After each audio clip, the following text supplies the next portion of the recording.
ए नांडू देख तू ये परा झील बो को रखिकी इमिति करुचु किंतु तोर ये यात्रा करुचु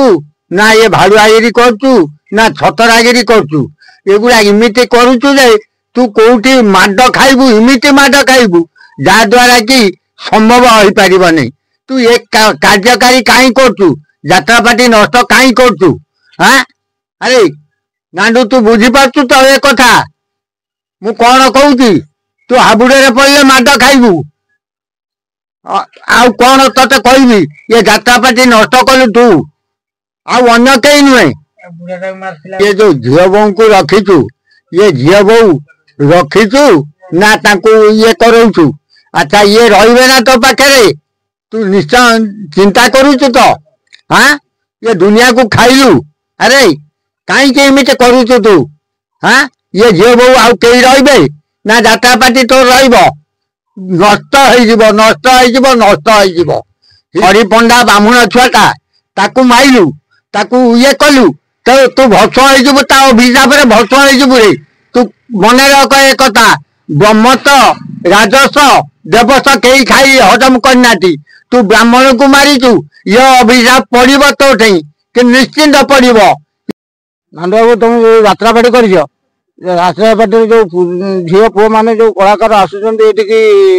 यात्रा करने पेट पाटना तुम जो कम कर ठीक कम कर झील बो रखीदे तुम ना केस भाषा हो सब यात्रा पार्टी सब दी तुम ठीक नुह यात्रा पार्टी हांगी तुम समाजसेवी गोलचंद्र पल्लई धर्मशाला कलाकार कला गोटे एभली जिनस सब बंची रहे कला को बंचापी कलाकार प्लस समस्त सहयोग आवश्यकता थाए किंतु नरीपन्ना जो कार्यक्रम कले जो काम कले